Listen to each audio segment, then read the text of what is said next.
I woke up to a very interesting DM today about somebody saying that Dragon Ball Sparking Zero has lost 90% of its player count. If you're curious about the article, this is the article. In under 4 weeks, they're saying, what are they going to do? What's happening? What's going on? I think live service games have ruined you guys' brain deeply. I think in your mind, live service games are destroying it. If this game had a battle pass, for sure. If this game had customization options, for sure. But there's not much meat to the game. If you want to play this game and load it up with a friend, you can play it anytime you want to. You bought the game, you paid for it. It's 60 bucks, 70 bucks for most of the people. That's just how it operates. $70 game, you played it, that's how it operates. Black Myth Wukong lost most of his player base as well because somebody will try out the game, realize they don't like it, and then just stop playing it. A lot of people that play Dragon Ball Sparking Zero are the 2K crowd, is what I want to call them. The 2K crowd that'll rage quit. That's generally the people that are playing the game at the current moment. It is not an issue when a game has a dip in player count.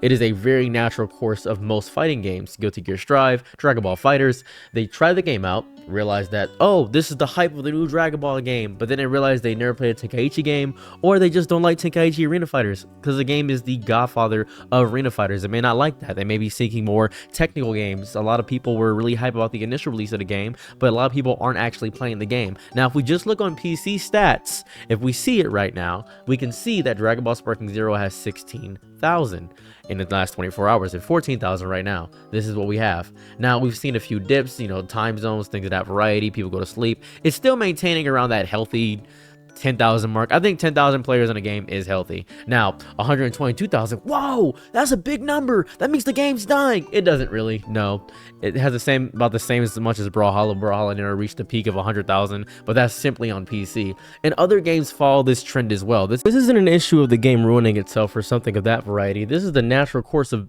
every single game I have ever played. After a while, people get sick, people have jobs, people can't dedicate all their time to playing video games. Usually the streamers are people like me that are psychopaths who will just pick up and play the game when the game is no longer there. If you look at the Multiverse community, that game had an insane dip. The dip of the Multiverse community should be studied by scholars to time immemorial. Multiverses had one of the most insane dips of all time, but the game's technically not dead. It underperformed deeply.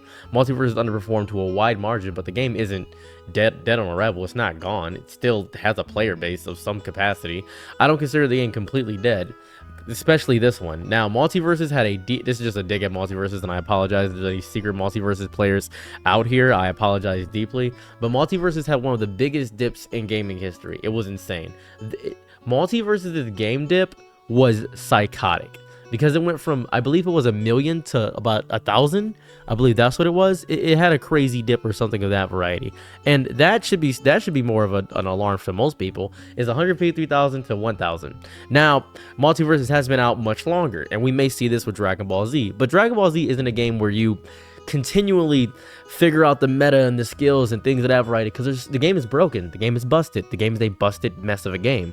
There's key blast spam, there's an issue with super counters being too easy and low cost, there's an issue with people mastering timing, there's mods that are destroying the game, there's so many issues with the game, there's no punishment for rage quitting. A lot of people are agitated with the base core mechanics of the game, but they still would play with their friends. If you're I was in a Discord call not too long ago, and I just played a match with a friend for a few rounds. That's exactly what I did. I just enjoyed playing the game with them for quite some time, and it wasn't that bad. It was just fun.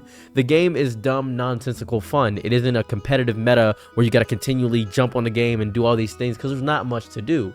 There's just ranked. There's player matches, but there's no random player matches. You got to set up a room and do all these things. There's tournament mode, but tournament mode isn't that fun because there's no true reward system for tournament mode, and that destroys and defeats the purpose of actually hosting a tournament. It doesn't feel as fun as you would want to, and that's not good. There are so many core mechanical issues with the game that the longevity of it isn't as deep as you want it to. But even with that same longevity being destroyed, even with there being no true longevity with the game, to maintain a player count of 16,000 with a small longevity within the game, that is a testament to how much love people have for the deeper franchise. Now, a lot of people have been telling me, oh yes, obviously dropping off 90% because you stopped making videos for it for a little bit. I stopped making videos for it because the community is disgusting. This has one of the most disgusting communities I've ever witnessed in gaming. And sure, you could say Dead by Daylight, League of Legends, you could say Brawlhalla's worse, you could say so many other things are worse in that aspect, but this community is one of the worst I've seen in quite some time. This community is toxic. They rage quit. They justify the rage quitting. They don't like the fact of, oh, well, you're playing Giants, I'm just not going to play you, bro. I'm just going to leave the game. Take your loss like a man. Learn how to get around it. Learn the mechanics of the game. You refuse to learn the mechanics of the game. You complain about it because you're bad at the game. That's okay if you're bad at the game. If you don't want to learn the mechanics, just don't blame it on the other player because they've chosen to use a mechanic that's within the game. There are too many issues within the community within me to say all these things. And 90% of the player base jumping ship is reasonable because it's your fault. It's not only your fault, it's the developer's fault too. It's a combination of both. And still, even with the developers not adding a consequence for rage quitting, not doing anything to add the longevity to the game, not adding more modes, more party modes, maybe even, because this game feels like a party game, obviously. Maybe there's a watch mode. There's no watch mode in player matches, so you can't watch the matches as the player matches are going on. There's no queue for if you're in practice mode and you're watching in the player matches, so you're in practice mode. If you're doing that, you have to actively make sure you're in the queue and you can't be in practice mode or else your turn will get skipped because there's nothing to alert you. There's so many different small minutia issues within the game that you can't reasonably justify this nonsense. If I were to hop into a match right now, if I were to hop into a match right now in the game, right? If I were to just jump into a match, I guarantee you, I can encounter a rage quitter within a few moments. I can encounter somebody rage quitting. And it wouldn't even be by virtue of me using giants. It wouldn't even be by virtue of me doing something like that. It would be by virtue of them just not getting their move off.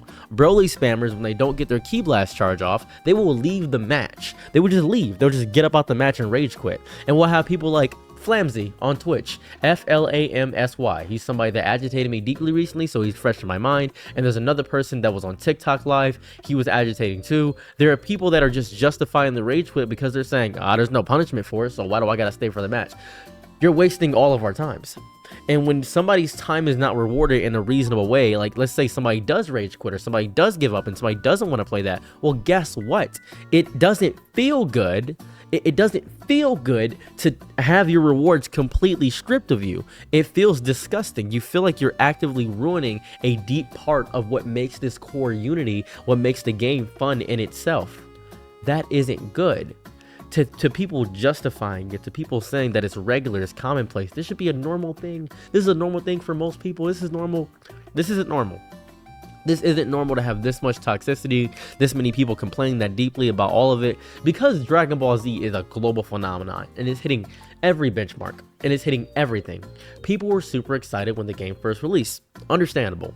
PlayStation players loved it. Xbox is having its issues. You can't find a match on Xbox, as I've recently discovered, because everybody thinks I'm playing with an Xbox when I'm on PC, but I just have an Xbox remote attached to my PC. I grasp that. I understand that. I am seeing so many people complain about the small inner workings of this game. And that's okay.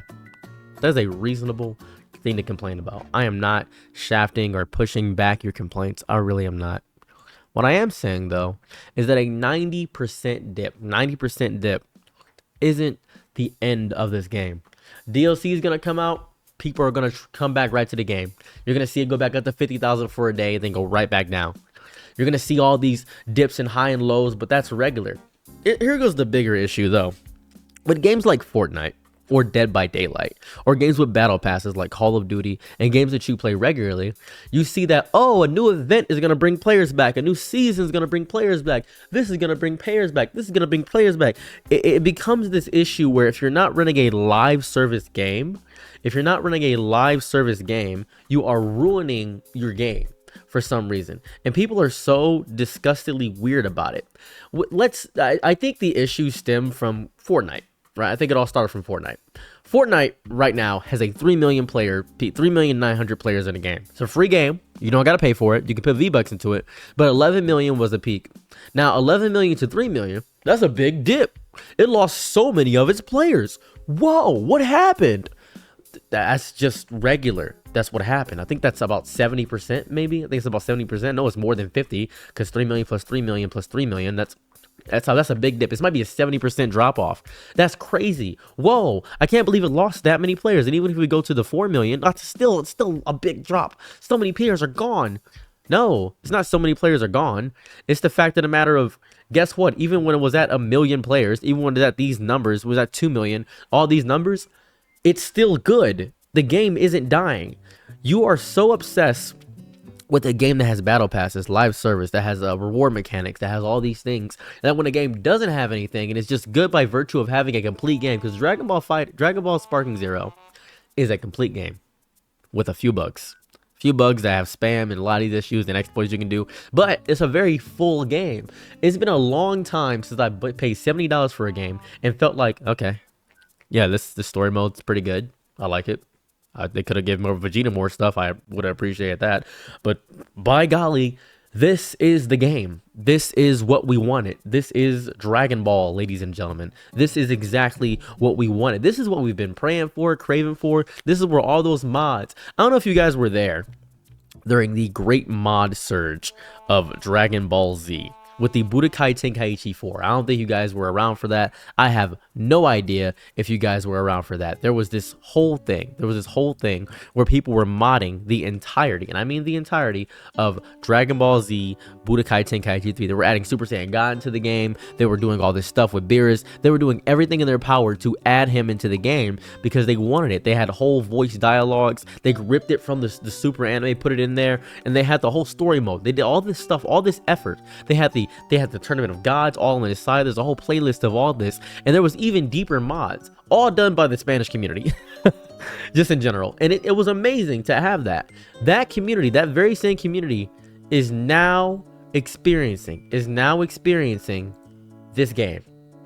They get to experience this beautiful, amazing, powerful, just great game with updated graphics. And people complain about the jank in this game. They complain about the jank in Dragon Ball Budokai Tenkaichi 3. They said, oh, this character's broken. Cell can heal. This is ridiculous. And they still played it. However, when the people that complained about it come out of the community, it was the competitive players that kept the community alive. The competitive players, the modding community, kept a game that came out in, 2007, I believe, alive for so long. And now we have this new game, and you are complaining about a 90% player drop-off. These are the rage quitters. These are the people that naturally weren't going to stick around. This is what else is there to do in the game? I want to ask you this: what else is there to do? Ranked, tournament mode, you beat story mode. There's no customization truly that matters. There's no fun customization. You can't give Goku a Galak. You can't do anything fun like that. So there's no true customization. There's nothing.